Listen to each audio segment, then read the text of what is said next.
The chandeliers of Carlton House burned like captured stars, their jeweled light scattering across marble floors polished to a mirror sheen. The air itself seemed perfumed with expectation and deceit. Silk skirts rustled like whispers of betrayal as London's most merciless spectators, the ton, gathered to witness a union that promised power, not passion. At the center of it all stood Alexander Hawthorne, Duke of Wessex, broad-shouldered, immaculately poised, his countenance carved from restraint. At his side, trembling only beneath the stillness of her composure, stood Lady Eleanor Ashcombe, daughter of Viscount Ashcombe, her eyes steady despite the quickened rhythm beneath her ribs. The announcement of their betrothal had come not from affection, but from command, an arrangement orchestrated by the crown itself. The Prince Regent, in his indulgent wisdom, had deemed their marriage a strategic reconciliation of debts and titles, a polite way of saying that Alexander's estates had fallen into quiet ruin, and Eleanor's father sought royal favor after a disastrous investment. It was, as the gossip-mongers agreed, a marriage of convenience, if one ignored the absence of convenience. As the orchestra began a stately minuet, the Duke offered his hand with mechanical civility. Eleanor took it, her fingers cool but unwavering. Together, they moved into the dance, the eyes of London's highest ranks upon them. Every step a performance, every glance a negotiation. Her gown of pale ivory shimmered beneath the candlelight, her neck adorned not with the family diamonds promised to her, but with a modest string of pearls, her own choosing, quiet and defiant. Alexander's gaze, however, remained detached. He danced not with a woman, but with an obligation, his movements precise, rehearsed, and utterly without tenderness. Yet beneath that rigid veneer flickered a memory he despised. His mother's scandalous elopement with a painter, a disgrace that had forever stained the name of Wessex. Since that betrayal, affection to him had become synonymous with humiliation. He would not repeat her folly. "Your Grace," Eleanor said softly as they turned beneath the gilded arch of the ballroom, "the eyes of the court are upon us. You may at least pretend to enjoy our engagement." He met her gaze for the briefest instant, ice meeting flame. "Pretending, my lady, is precisely what I am doing." His voice was low, measured, each word a blade hidden in velvet. Eleanor's steps did not falter. If he meant to wound her, he would find no satisfaction in it. "Then we are well matched," she murmured. "For I too am a practiced pretender." Around them, the orchestra swelled, the violins crying out like fragile hearts breaking behind closed doors. Fans fluttered. The Duchess of Wilmington leaned toward Lady Milford, whispering with vicious delight, "He hasn't looked at her once. Not once." The dance ended. A pause. Applause rippled politely, brittle as glass. Alexander bowed, fulfilling custom, but his eyes remained elsewhere, anywhere but upon the woman he was to marry. Yet as he straightened, he caught sight of her expression, calm, proud, unbroken. She curtsied not as a supplicant, but as an equal.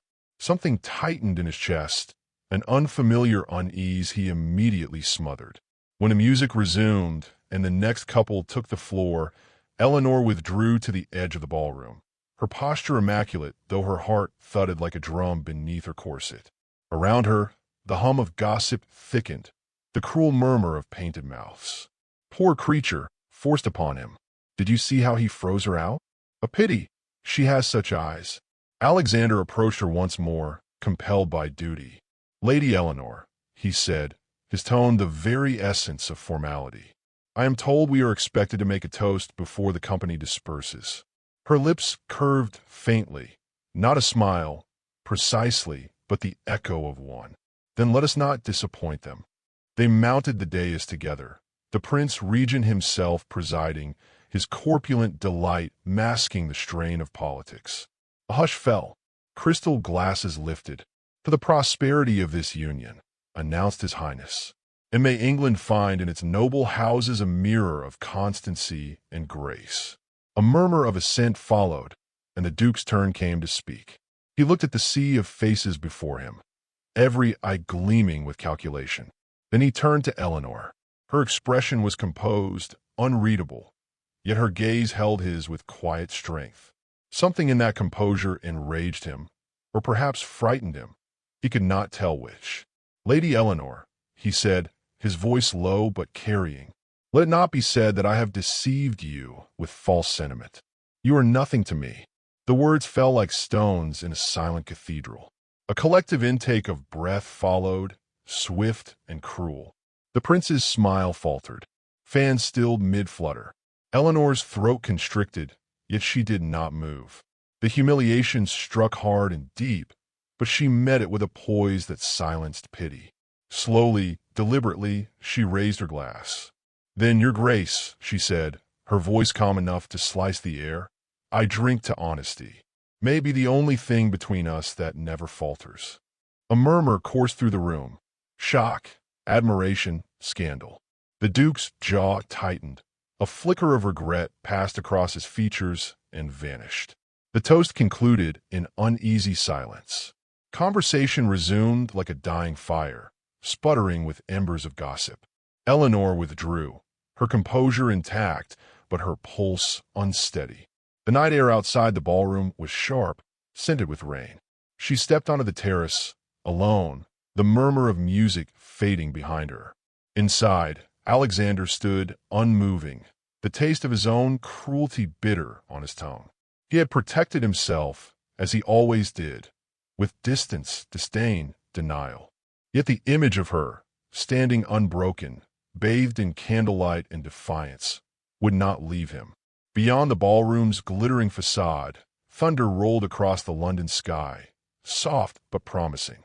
The season's first storm was coming, and somewhere between the clink of crystal and the whisper of silk, a scandal had already begun to breathe. The bells of St. George's, Hanover Square, tolled beneath a gray and watchful sky.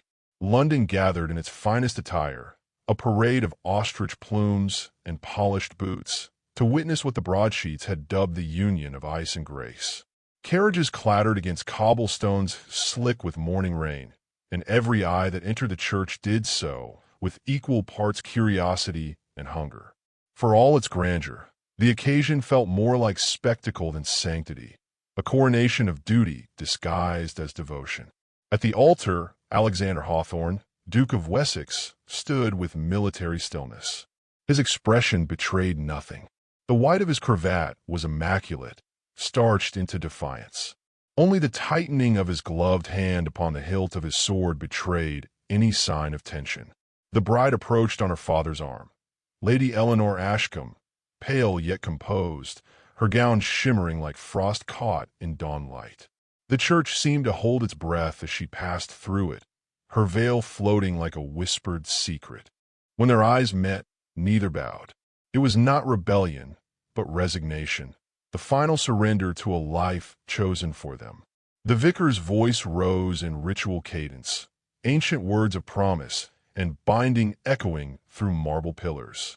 The Duke responded with precision, each vow pronounced as though reciting a treaty.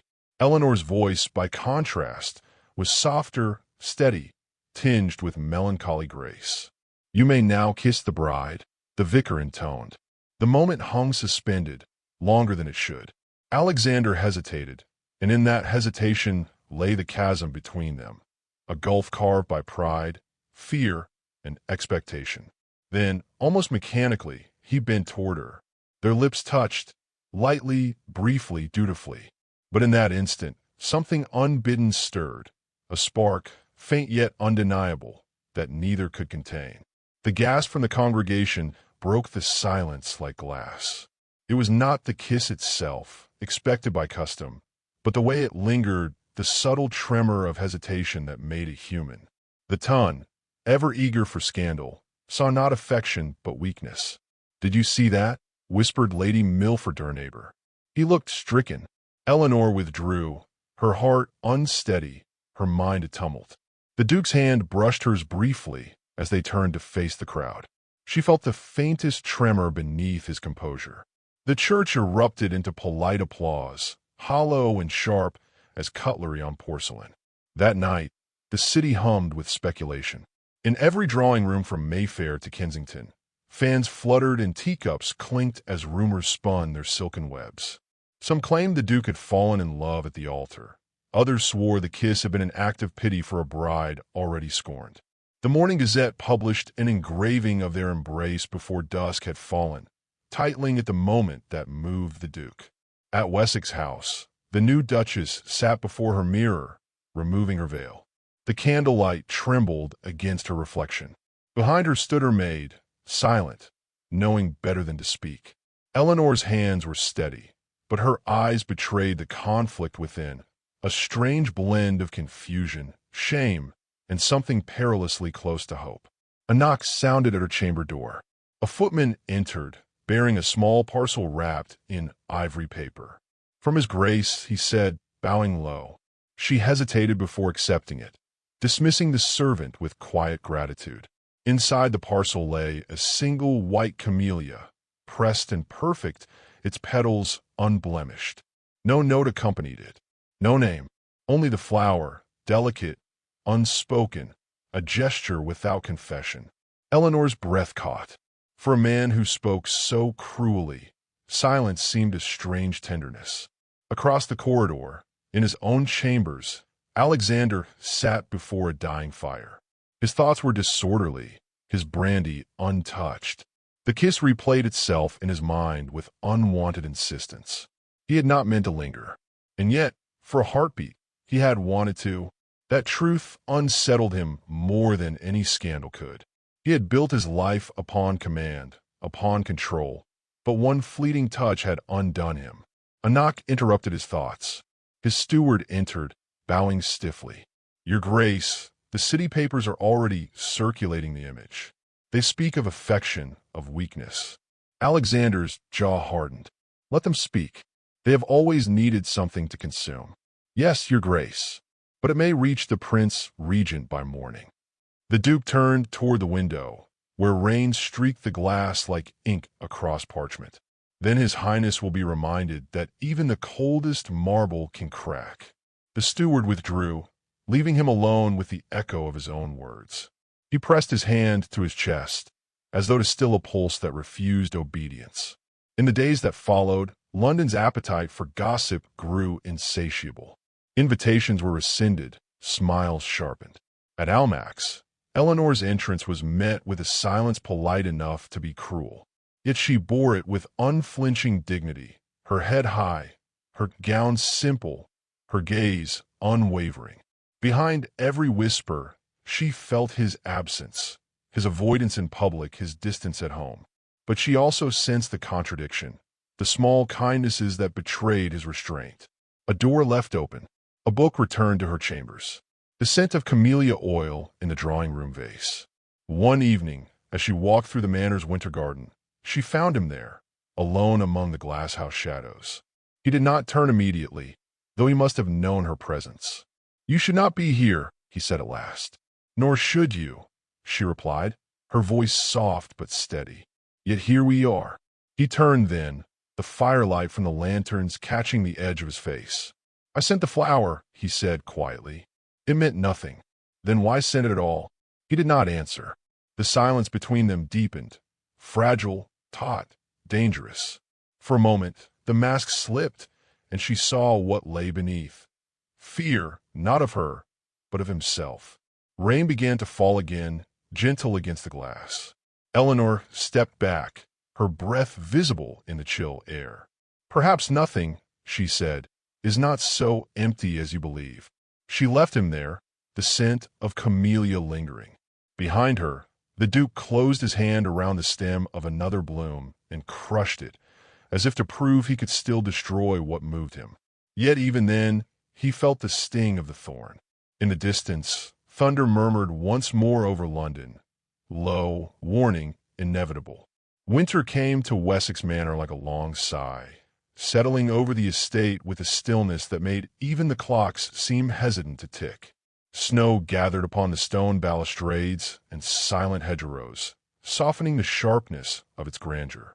Within, fires burned low and steady, their light flickering upon portraits of ancestors who stared down with the self-assurance of those untroubled by sentiment. The newlyweds had retreated there from London under the guise of privacy, though the truth was exile, an escape from the snickering parlors and printed caricatures that had turned their wedding kiss into society's favorite amusement. The manor, vast and echoing, became a prison gilded with civility. The Duke and Duchess occupied separate wings, their paths crossing only when formality demanded. The household had learned to move quietly, as though any sound might disturb the fragile truce between its masters. Servants whispered of the Duchess's calm and the Duke's unrest, how she read in the library long past midnight, and how he rode through snowstorms as if chased by unseen ghosts. Eleanor had grown accustomed to solitude. She spent her mornings in the East Gallery, where pale winter light spilled through tall windows onto faded tapestries. Books became her companions. Letters from London went unanswered. Yet the memory of that kiss, brief and bewildering, refused to fade. It had been no declaration, yet it lingered in her mind like the scent of rain before a storm. Sometimes she caught herself wondering, not whether he cared, but whether he feared caring. One evening, as twilight folded into the folds of the manor, her maid brought her a sealed envelope, its wax marked by the hawthorn crest. Eleanor turned it over in her hands, hesitant. The Duke had not spoken more than a dozen words to her since their return. Breaking the seal felt almost intrusive, as though she were trespassing upon his silence. Inside, she found a single sentence written in his precise, restrained hand. "I owe you an apology I cannot yet speak." No signature, no flourish, just that. Eleanor read it twice, then pressed the paper to her palm, feeling its faint warmth from the fire. For the first time since their marriage, she allowed herself to hope that his coldness might be less cruelty than confusion. Still, she said nothing of it to anyone. Words, she had learned, were dangerous currency in a house that thrived on what remained unspoken. Days passed. The snow deepened. The manor grew quieter, as if the world itself held its breath. Then, one night, the storm arrived, a violent, thrashing tempest that howled through the chimneys and shattered branches against the glass. The household gathered what warmth they could, servants bustling to secure shutters and tend fires. But as the wind rose, a messenger's carriage overturned on the main road, and the driver stumbled, half frozen, to the gates. The Duke himself ordered the man brought inside, demanding a report by the fire. When Eleanor descended to the great hall, drawn by commotion, she found Alexander standing before the blaze, his shoulders tense beneath the weight of his riding coat. He turned as she entered, surprise flickering across his features, perhaps at her presence, or perhaps at the realization that he had wanted her there. "You should not be out of your rooms," he said, though his tone lacked conviction. "Neither should you," she replied. "But it seems we are both prisoners of the same storm." A long silence followed. Outside, thunder cracked. The flames cast shifting shadows over his face, softening the angles, revealing the exhaustion beneath his discipline. When he finally spoke, his voice was low, roughened by something unguarded. "I wronged you," he said. "Not once, but from the very beginning. What I said in London, what I did, was unforgivable. And yet, I find I cannot rest for thinking on it." Eleanor's breath caught, though she kept her expression composed. "You mistake me, Your Grace. I did not expect remorse. That," he said quietly, "is precisely what condemns me." She met his gaze, steady and unreadable. "Then say what you mean to say, not as a duke to his duchess, but as a man to the woman he has wounded." The fire crackled, throwing brief embers between them. He hesitated, then drew a slow breath. "I feared you," he said at last. "Your calm, your grace, it unnerved me. I thought it mockery. I thought you would one day see what I am beneath the title. A man made hollow by inheritance, unfit for affection." Eleanor studied him, the weight of his words sinking like a stone through her chest. "You fear affection because it cannot be commanded," she said softly, "but also cannot be silenced." He looked away, his jaw tightening. "You speak as though I am capable of it." "I speak," she replied, "as though I have seen it, though you would deny it even to yourself."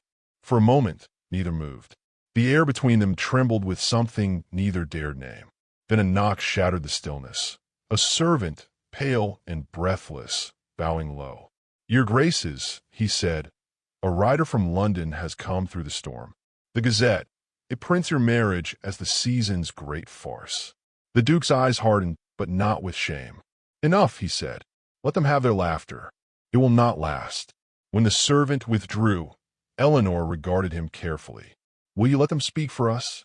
He turned to her fully, the firelight catching the edge of his expression, resolve, fierce and startling. "No, but this time, my lady, I will not fight them alone." She held his gaze, understanding dawning in the space between them.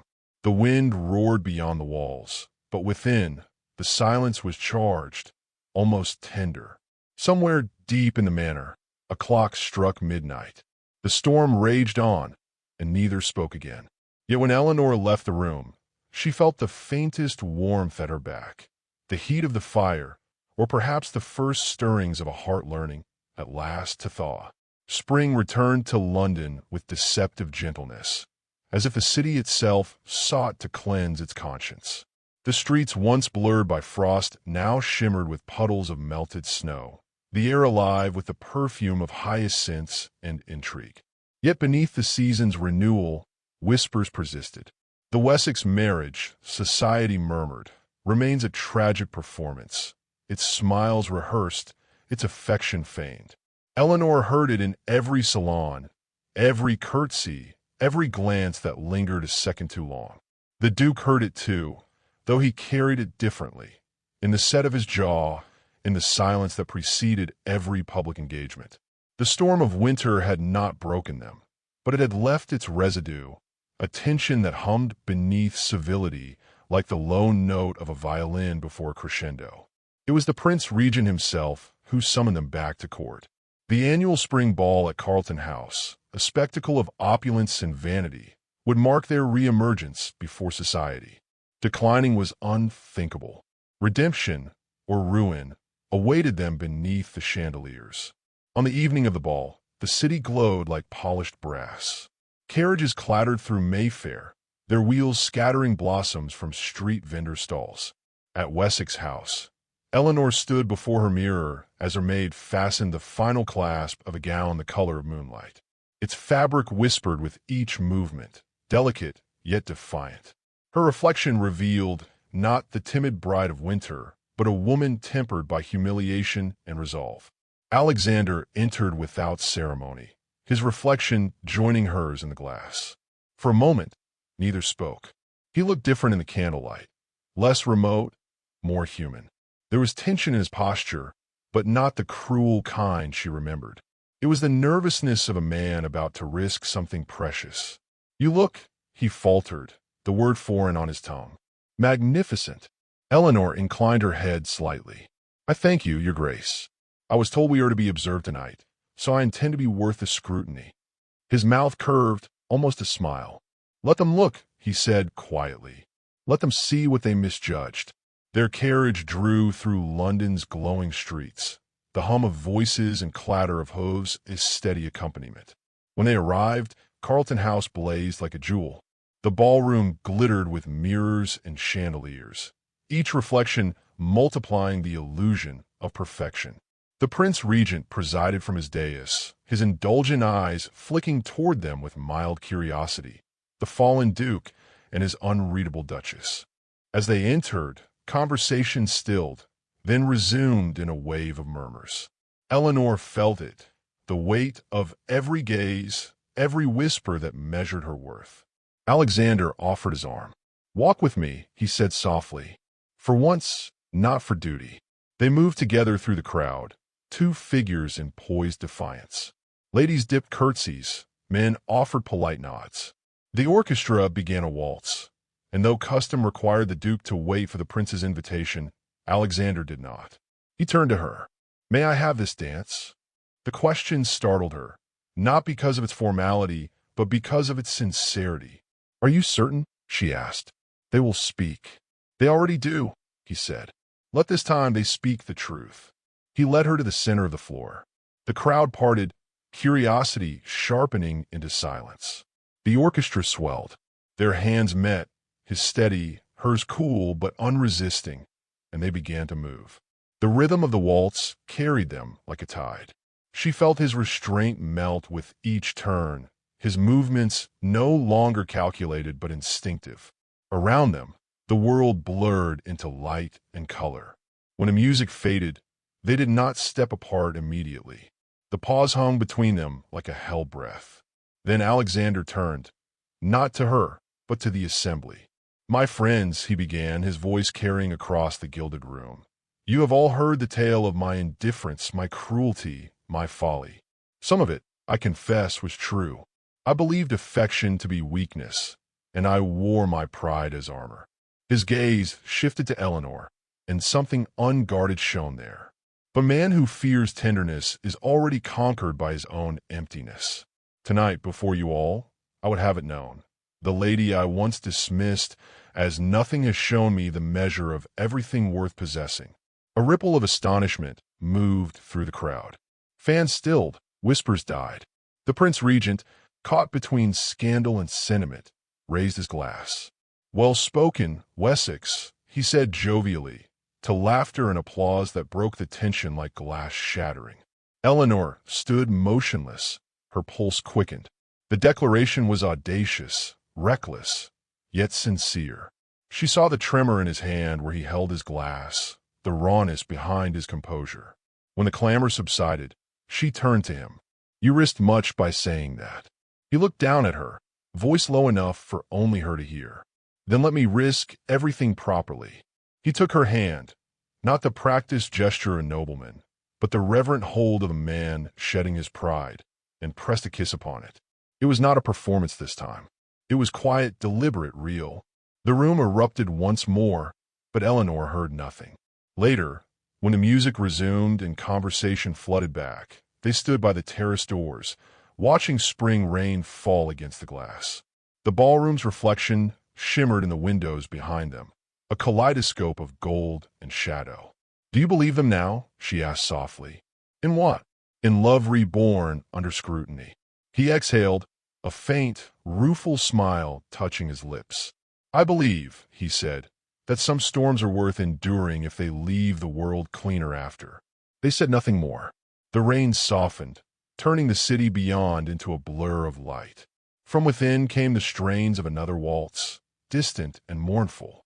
Eleanor turned back toward the crowd, the world that had condemned her, then crowned her. Her eyes met Alexander's once more, and for the first time, there was no question left between them, only promise. And yet, even in that fragile peace, the narrator's voice might have whispered through time that in the courts and corridors of Regency England, happiness was a dangerous luxury, and every love that defied convention carried the seed of its next trial. But for that night, beneath chandeliers and rumor, the Duke and Duchess of Wessex stood unbroken, daring, for once, to be seen.